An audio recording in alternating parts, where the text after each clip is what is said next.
चिंतन श्री गुरुदेव दत्त श्री स्वामी समर्थ। तुम्हा सर्वांचं आपल्या स्वामी शक्ती या चॅनलमध्ये मनापासून स्वागत आहे। स्वामी तुम्हा सर्वांच्या सर्व चांगल्या इच्छा पूर्ण करोत एवढीच स्वामींच्या चरणी प्रार्थना करते आणि आपल्या आजच्या या नवीन आणि सुंदर व्हिडिओला पुन्हा एकदा नव्याने सुरुवात करते। व्हिडिओला सुरुवात करण्या अगोदर आज असणाऱ्या लक्ष्मी पूजनाच्या माझ्या सर्वच स्वामी भक्तांना खूप साऱ्या शुभेच्छा। सर्वांनाच हॅपी दिवाळी। ही दिवाळी तुम्हाला सुखाची, समृद्धीची, आनंदाची, भरभराटीची जावो एवढीच मी आपल्या स्वामींच्या चरणी प्रार्थना करते आणि तुमच्या ज्या काही चांगल्या इच्छा असतील ह्या इच्छा लवकर पूर्ण व्हाव्यात एवढंच मी स्वामींकडे मागणं मागते। बघा, आज दिवाळीतील सर्वात महत्त्वाचा आणि सर्वात मोठा दिवस आहे। आज लक्ष्मी पूजन आहे। वर्षभरातून येणारा हा पहिला दिवस किंवा हा एक योग असा असतो ज्या दिवशी आपल्याला माता लक्ष्मीची, कुबेर दैवतांची, धनदेवतेची, अन्नपूर्ण मातेची जास्तीत जास्त पूजा आणि सेवा करायची असते। बघा, आजच्या दिवशी तुम्हाला माता लक्ष्मीला प्रसन्न करण्यासाठी, माता लक्ष्मीला आपल्या घरामध्ये स्थिर करण्यासाठी असंख्य उपाय करायचे। आज करवायचे बरेचसे उपाय मी तुम्हाला मागच्या काही व्हिडिओमध्ये सांगितलेले आहेत, मात्र आत्ताच्या या व्हिडिओमध्ये मी तुम्हाला एक विशेष महत्त्वाचा उपाय सांगणार आहे जो आज सायंकाळी तुम्हाला करायचा आहे।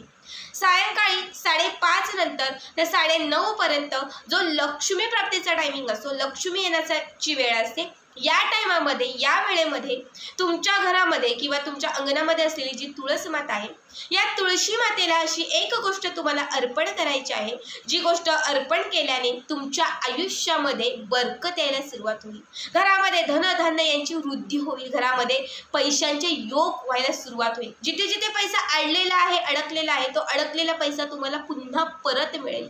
ज्या ज्या लोकांना तुम्ही पैसा दिला होता ती लोक स्वतःहून तुमचा पैसा तुम्हाला परत करतील। जिथे जिथे पैशांची कामं तुमची थांबली होती ती सर्व कामं तुमची व्हायला लागतील। उपाय जो आहे तो धनप्राप्तीसाठी, लक्ष्मी प्राप्तीसाठी, घरामध्ये लक्ष्मी स्थिर होण्यासाठी आणि लक्ष्मीमध्ये वृद्धी होण्यासाठी विशेष महत्त्वाचा आहे। ज्यांच्याही आयुष्यातून गरिबी संपत नाहीये, गरिबी हटत नाहीये, दारिद्र्य कुठेही जात नाहीये ताई, 18 विश्व दारिद्र्य आहे, 7 जन्माची दरिद्रता आहे जी संपतच नाहीये, तर ही दरिद्री देखील तुमची संपूर्ण जाईल, गरिबी हटून जाईल आणि तुमच्या आयुष्यामध्ये भरभराटीला सुरुवात होईल। तुम्ही ज्याही क्षेत्रात जाल, जेही काम कराल त्या प्रत्येक गोष्टीत तुम्हाला यशप्राप्ती होईल। आजच्या दिवशी आपल्याला माता लक्ष्मीची सेवा पूजा करायची आहे, त्याचबरोबर आपल्याला भगवान श्री विष्णूंचीही सेवा करायची आहे। भगवान श्री विष्णू आणि माता लक्ष्मी ज्या घरात प्रसन्न असतात, ज्या घरात त्यांचा वास असतो किंवा ज्या घरामध्ये त्यांचा आशीर्वाद असतो त्या घरामध्ये नेहमी माता लक्ष्मी ही स्थिर असते। त्या घरामध्ये जे धन आहे त्या धनात नेहमी वृद्धी होत असते। त्या घरातून माता लक्ष्मी कधीच काढता पाय घेत नाही। त्यामुळे जेव्हा जेव्हा तुम्ही माता लक्ष्मीची सेवा एखादी करणार असाल, लक्ष्मी प्राप्तीची सेवा करणार असाल तर त्या प्रत्येक वेळी तुम्हाला भगवान श्री विष्णूंचीही सेवा करायची असते। आणि भगवान श्री विष्णूंची सर्वात प्रिय असणारी गोष्ट, जिला प्रिय सखी मानली जाते, ती म्हणजे तुळस माता। आजच्या दिवशी जर तुम्ही तुळशीला ही एक गोष्ट अर्पण केली, तुळशीजवळ ही एक गोष्ट जर तुम्ही ठेवून दिली तर नक्कीच तुमच्या घरामध्ये भगवान श्री विष्णू आणि माता लक्ष्मीची कृपा प्राप्त होईल। तुमच्या जीवनातील दारिद्र्य संपत जाईल, तुमच्या अडलेल्या इच्छा ज्या काही आहेत त्या पूर्ण होत जातील। त्यामुळे उपाय काय आहे, कुठली गोष्ट ठेवायची आहे, कशा पद्धतीने ही सेवा तुम्हाला करायची आहे, हे सगळं काही ऐकण्यासाठी आपला आजचा हा व्हिडिओ शेवटपर्यंत पहा आणि जे कोणी आपल्या चॅनलवरती नवीन असेल त्यांनी लगेचच आपल्या चॅनलला सबस्क्राईब करा, कारण तुम्ही आपल्या चॅनल सबस्क्राईब केल्यामुळे मी पुढचे जे व्हिडिओ बनवेन ते सर्वात आधी तुम्हा सर्वांपर्यंत पोहोचतील। बघा, या उपायासाठी तुम्हाला काय करायचं आहे तर तुळशी मातेच्या समोर एक सुंदर स्वच्छ दिवा लावायचा आहे। दिवा तुपाचाच लावा, शक्यतो तुपच घाला, कारण लक्ष्मी प्राप्तीच्या कुठल्याही सेवा करताना त्या दिव्यामध्ये तूप असणं हे आवश्यक असतं। नसेलच तर मग तिळीचं तेल तुम्हाला या दिव्यात घालायचं आहे आणि दिवा प्रज्वलित करायचा आहे। बाजूला एक उदबत्ती लावायची आहे। बसण्यासाठी तुम्हाला आसन घ्यायचं आहे। एका तांब्यामध्ये कच्चं दूध घ्यायचं आहे। कच्चं दूध म्हणजे जे दूध उकळलेलं नसतं असं थोडंसं दूध घ्यायचं आहे आणि हे दूध जे आहे यामध्ये थोडीशी हळद मिक्स करून तुम्हाला हे दूध आणि हळद तुम्हाला तुळशी मातेला अर्पण करायचं आहे। ठीक आहे, अर्पण करून झालं की त्यानंतर एक कलावा घ्यायचा आहे किंवा एक लाल रंगाचा धागा घ्यायचा आहे। तो धागा तुळशीच्या बुडाला तुम्हाला गुंडाळायचा आहे, म्हणजे बांधायचा आहे। 4-5 वेळा गुंडाळून तुम्हाला एक गाठण मारायची आहे। इतकं करून झालं की त्यानंतर तुम्हाला एक प्लेट घ्यायची आहे या प्लेटमध्ये एक खोबऱ्याची वाटी ठेवायची आहे. ठीक आहे, एक खोबऱ्याची वाटी ठेवायची आहे. त्यानंतर या खोबऱ्याच्या वाटीमध्ये 1 रुपयांचा एक शिक्का म्हणजे 1 रुपयांचं एक नाणं ठेवायचं आहे. त्यावरती तुम्हाला एक गुळाचा खडा ठेवायचा आहे. ठीक आहे, खोबऱ्याची वाटी, 1 रुपयाचं नाणं, गुळाचा खडा, 1 वेलची, 5 लवंगा, 1 वेलची, 5 लवंगा, 1 कापराची वडी आणि 1 हळकुंड, 1 कापराची वडी आणि 1 हळकुंड. ह्या सर्व गोष्टी ज्या आहेत ह्या तुम्हाला त्या खोबऱ्याच्या वाटीमध्ये ठेवायच्या आणि ती खोबऱ्याची वाटी जी आहे ती प्लेटमध्ये ठेवायची आहे. आता ही जी प्लेट आहे ती तुळशी मातेच्या समोर ठेवून द्यायची आहे. ठीक आहे, तुळशी मातेच्या समोर ही प्लेट ठेवून द्यायची आहे आणि तुमची जी इच्छा असेल ती इच्छा माता तुळशीकडे तुम्हाला व्यक्त करायची आहे. तुमची धनासंदर्भात आणलेली एखादी इच्छा असेल किंवा अनेक वर्षांपासून आणलेली एखादी मनोकामना असेल ती माता तुळशीला तुम्हाला सांगायची आहे. सांगितल्यानंतर तुम्हाला 1 वेळा विष्णू सहस्त्रनाम म्हणायचं आहे आणि 1 वेळा गायत्री मंत्र म्हणायचा आहे. 1 वेळा विष्णू सहस्त्रनाम आणि 1 वेळा तुम्हाला गायत्री मंत्र म्हणायचे. हे दोनही मंत्र म्हणून झाले की त्यानंतर जो दिवा तुम्ही बाजूला लावला होता तो दिवा तुळशी मातेला असा ओवाळायचा आहे. उदबत्तीही तुम्हाला तुळशी मातेला ओवाळायची आहे. त्यानंतर तुमची जी हे सर्व जे आहे ते तिथेच ठेवून द्यायचं आहे. ज्या प्लेटमध्ये ह्या सर्व वस्तू घेतल्या होत्या ती प्लेटही तशीच ठेवून द्यायची आहे. त्यानंतर तुमची जी काही कामं असेल ती तुम्ही करू शकता.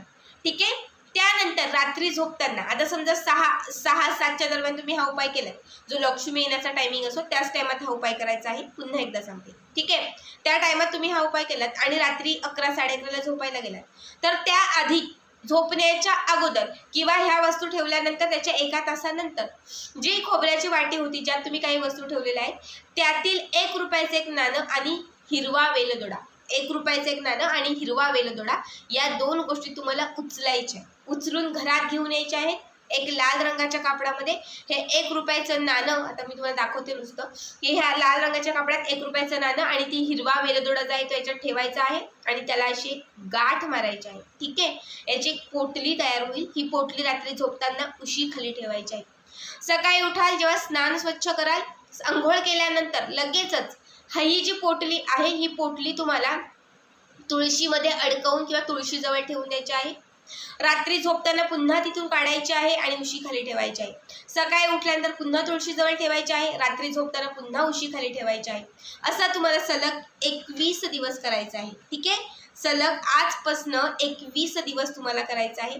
21वा दिवस ज्या दिवशी असेल की आता मी हे सर्व केले, आता उद्या माझा 21वा दिवस आहे, तर रात्री जेव्हा तुम्ही ही पोटली उशा खालून काढाल आणि सकाळी जेव्हा तुळशी मातेजवळ ठेवाल तर तुळशी मातेजवळ ठेवल्यानंतर तुम्हाला सकाळी 11-12च्या दरम्यान किंवा सायंकाळी 5-6च्या दरम्यान कुठल्याही एका माता लक्ष्मीच्या मंदिरामध्ये जायचं आहे आणि त्या मंदिरामध्ये जाऊन ही पोटली जी आहे ती खोलायची आहे. त्यामध्ये असलेला 1 रुपयाचा नाणा आणि जो हिरवा वेलदोडा तुम्ही ठेवला होता तो तुम्हाला माता लक्ष्मीच्या चरणांच्या जवळ ठेवायचा आहे किंवा तिथे एखादी दानपेटी असेल तर त्या दानपेटीमध्ये तुम्हाला टाकायचं आहे आणि घरी निघून यायचं आहे.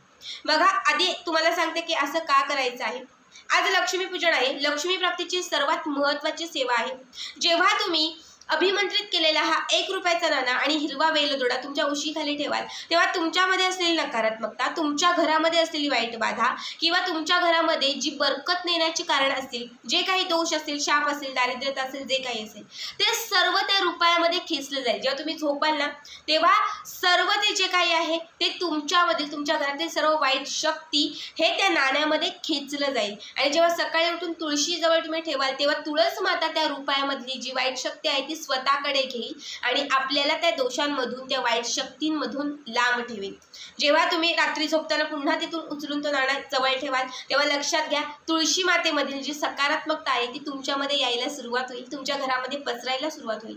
तुळस माता ही अत्यंत महत्त्वाची आहे, जी आपल्या हिंदू संस्कृतीमध्ये अनन्य साधारण जिला महत्त्व आहे. ठीक आहे, तर तुम्ही जेव्हा ती सकाळी उठून रात्री झोपताना जेव्हा तुम्ही ती तुमच्या उशीखाली ठेवणार आहात तेव्हा लक्षात घ्या तुमचं जे झोपलेलं तुमचं जे झोपलेलं भाग्य आहे ते जागं व्हायला सुरुवात होईल. आपण ज्याला म्हणतो ना की भाग्य उजळायला लागलं, अचानक माझं भाग्य उजळायला लागलं, सेम त्याच पद्धतीने तुमचं भाग्य जे आहे ते उजळायला लागेल. आणि जेव्हा 21 दिवस सलग हा उपाय तुम्ही कराल तेव्हा 21 दिवसांच्या आत तुम्हाला याचा भरपूर रिझल्ट यायला सुरुवात होईल. अडकलेली कामं मार्गी लागतील. जिथे जिथे पैशांच्या अडचणी होत्या त्या अडचणी सुटायला लागतील. जिथे जिथे देणं घेणं होतं त्या सर्वच गोष्टी तुमच्या मोकळ्या होतील. इच्छा पूर्ण होत जातील. माता लक्ष्मीची अखंडची कृपा आहे ती तुमच्या घरावरती राहील. तर अशा पद्धतीने हा उपाय तुम्हाला करायचा आहे. आजचा हा उपाय तुम्हाला कसा वाटला नक्की कमेंट करा आणि पुढचे व्हिडिओ पाहण्यासाठी चॅनलला सबस्क्राईब करा. अजून एक सांगायचं राहिलं, ती वाटी जी आहे ज्यामध्ये खोबरं वगैरे ठेवलेलं आहे ते दुसऱ्या दिवशी म्हणजे आज तुम्ही हे सर्व ठेवलं तर दुसऱ्या दिवशी जेव्हा लक्ष्मीपूजनाची तुम्ही मांडणी उचलणार आहात तर त्यावेळेस ही जी वाटी आहे, प्लेट जी आहे ती उचलायची आहे आणि त्यामध्ये असलेलं गुळ खोबरं जे आहे ते तुम्ही प्रसाद म्हणून खाऊ शकतात किंवा मग निर्माल्यामध्ये टाकून तुम्ही वाहत्या पाण्यामध्ये देखील सोडू शकतात.